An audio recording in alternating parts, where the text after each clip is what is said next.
Contratemps és l'octava obra que s'ha representat al Teatre del Centre Cultural Carmen Alborch dins del concurs Vila de Mislata.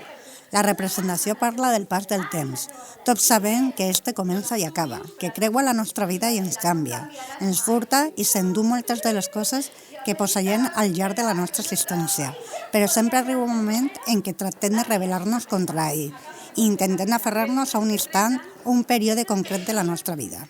És una obra que sempre ens ha agradat molt perquè parla sobre el pas del temps i tots els problemes que ens trobem al llarg de la vida, en les relacions amoroses, en exparelles que hem tingut, en com de mal duguem moltes voltes el pas del temps, les sorpreses que ens portem moltes vegades conforme anem creixent, que és una obra molt interessant per a veure i que de segur que agrada al públic, perquè és un autor magnífic i està acompanyat de molt de talent. L'obra consta de 6 històries en les quals els seus protagonistes descobreixen la realitat del pas del temps i on cadascun s'enfronta a ell amb les seues pròpies armes, tot en clau d'humor. Són una sèrie d'escenes amb el nexo del pas del temps. Són escenes de dos actors i en cada escena es reflexa o es planteja un problema.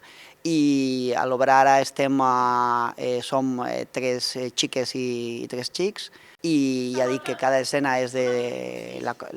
són 2 persones que van explicant coses que els van passar o que els estan passant en la seva vida. La companyia Namas Teatre va néixer a l'any 2020, un bon dia, en un taller de teatre clàssic impartit per la Sala Rusafa, dirigit per Iria Márquez i coordinat per Xema Cardenya, autor de l'obra representada al Vila. Hem triat aquesta obra perquè és de Xema Cardenya, que és un autor que ens agrada moltíssim i que per a nosaltres és una figura molt important perquè el grup de Namas Teatre va néixer a la Sala Rusafa. Ens coneguerem allí i allí va néixer la bogeria de muntar un grup de teatre i llançar-nos a l'aventura. Per a la jove companyia és un autèntic plaer representar l'obra en el concurs de teatre de Mislata.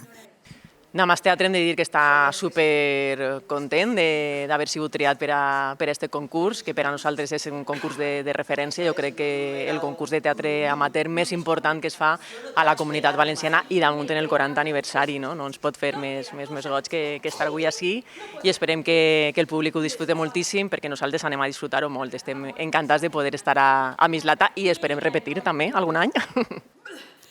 Recordem que la següent obra que s'interpretarà al Vila de Mislata serà Reset, de la companyia valenciana Col·lectiva Imaginària. He perdut alguns dels meus gladiadors. Encara estava papà.